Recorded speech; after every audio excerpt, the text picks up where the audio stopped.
the outset, let me thank the organizers for inviting me to this session. It's highly important that now that we have a destination, that the transition to that point is as smooth and equitable and just, considered and coordinated as possible. As you know, and as we have heard, the UN system has 3 criteria on which they assess eligibility of whether we qualify to be in the next category or not. I think the first 2 are relatively straightforward. We either have gross national income beyond the threshold or not. The second one is also probably straightforward. We either have the human assets that allow our index to be above the threshold or not.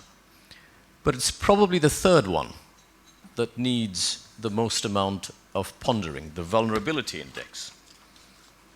That's the one where we need to measure our structural vulnerability to economic and environmental shocks.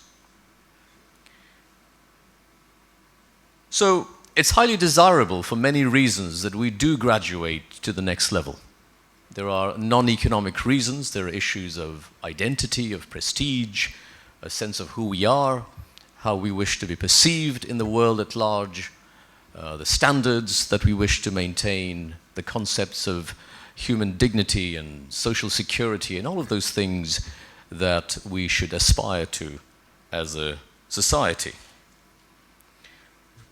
It also gives credence and thrust to the reform agenda of the interim government, which is all about ensuring that we do have reliability of the rule of law, predictability of law, and all of the other issues around level playing field that align with the objectives of the transition strategy.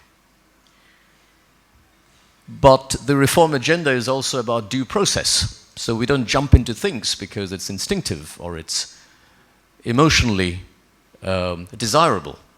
It's got to be based on rigor and evidence and analysis, scenario considerations, etc., which is all the more reason why I'm grateful and I congratulate the organizers of this workshop for taking the effort to really make sure there is as wide a consultation as is required for us to be able to assess the trade-offs, the cost benefits, and some of the factors, many of which are within our control and some of which are not. So transition is non-trivial, and we have heard about some of the benefits that we will lose. We are currently, we're cycling with training wheels, with the 2 small wheels on our bicycles right now. And transition would mean that the training wheels come off, and we have to go to the fast lane and sort of cycle race in the Tour de France. And it's really a matter of, are we fit for that or not? Because that will require a completely different exercise routine, a completely different diet and nutrition plan, and just the way we conduct and prepare ourselves. On the benefit side, really the only benefit and the main benefit is that we should be receiving investments of an order that is multiples of what we're used to. And the whole point is that by giving us that label that we are now at a higher category, and all the other indicators that are associated with that category, we are a better, hospitable place for investments. And we have known for a while that we have the fundamentals for investments, but perhaps not the translation that packages the fundamentals into something bankable and investable.